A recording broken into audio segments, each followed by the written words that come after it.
Hello दोस्तों, welcome back to my channel Ram sir में। चलिए हम लेके आए क्लास टेंथ मैथ प्रश्नावली 3.3 के आईएमपी क्वेश्चन 2। इसको प्रतिस्थापन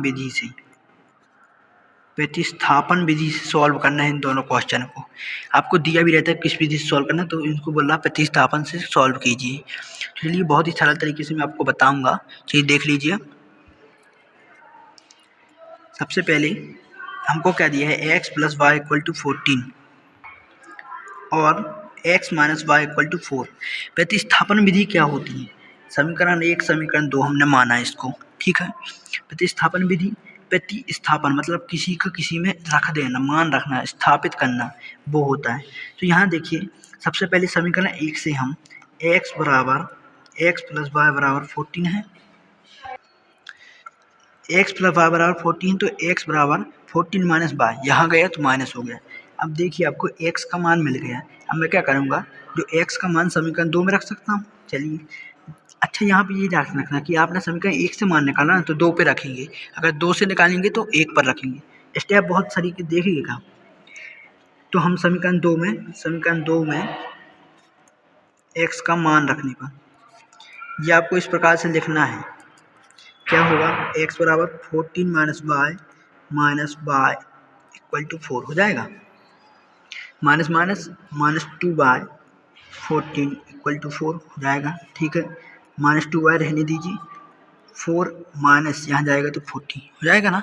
अब क्या हो जाएगा, -2y = 14 में से 4 गए कितने बचेंगे, 10, वो भी माइनस का। आपको पता है बड़ी संख्या क्या आ गई। अब दोनों साइड माइनस एक साइड प्लस के दिए मैंने, कैंसिल हो जाएंगे। y = इंटू में डिवाइड में जाएगा 10/2, तो y = क्या आ जाएगा, 5। तो ये आपका आंसर आ गया। अब बोलिए आप, 5 तो आ गया आपके पास। अब x और चाहिए, आपको क्या चाहिए, x। तो मैंने क्या किया, समीकरण 2 में, अब देखिए यहाँ से बहुत ही हमको सरलता मिल जाती है कि y का मान आप समीकरण 1 में रख दीजिए या 2 में रख दीजिए। तो चलिए मैं 1 में रख देता हूँ। समीकरण 1 में y का मान रखने पर किसी भी समीकरण में आप रख सकते हैं। क्या है समीकरण 1, x + y = 40। तो रख दीजिए x + y का मान 5 = 40, तो x = 40 - 5 हो जाएगा। तो इस प्रकार से माइनस होगा तो x = मेरा 9 आ जाएगा, ठीक है ना। 40 - 5 9। तो आप देख सकते हैं प्रतिस्थापन से बहुत ही सरल तरीके से मैंने x और y का मान रख लिए।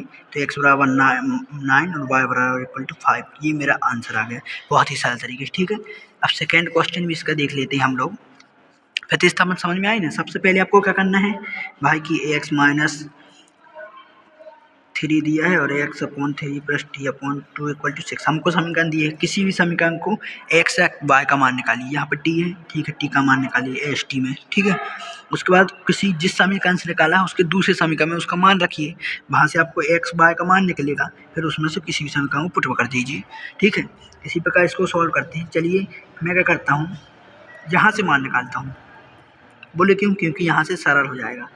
s/3 + t/2 = 6 है मेरा। 3 दूनी 6, एलसीएम बनता है ना।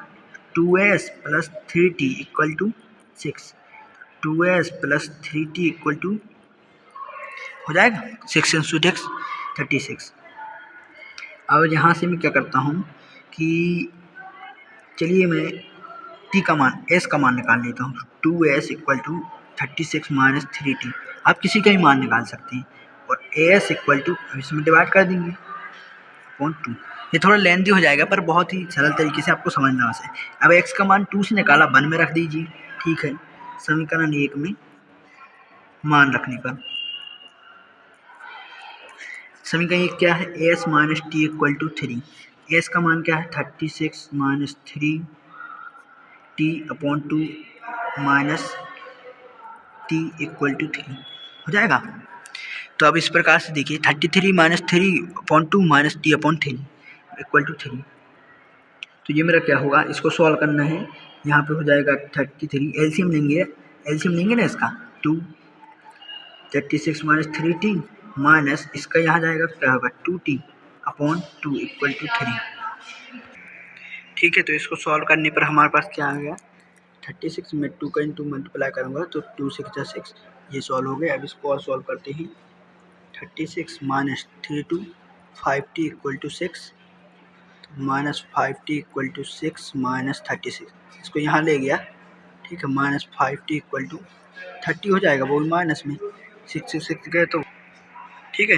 तो यहाँ पे क्या हो जाएगा, मेरा हो जाएगा t equal to minus minus plus और 35 इक्वल टू जो हो रहेगा क्या हो जाएगा 35/5 मेरा कैंसिल आउट होकर हो जाएगा 6, t इक्वल टू 6 आ गया।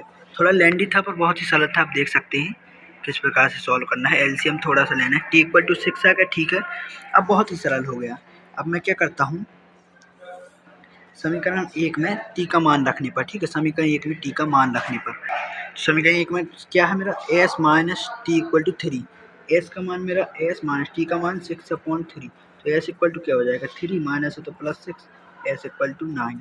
तो ये मेरे आंसर आ गया कि s equal to 9, t equal to 6। बहुत ही सरल तरीके से, ठीक है। मिलते हैं अगले वीडियो में। Thank you for watching.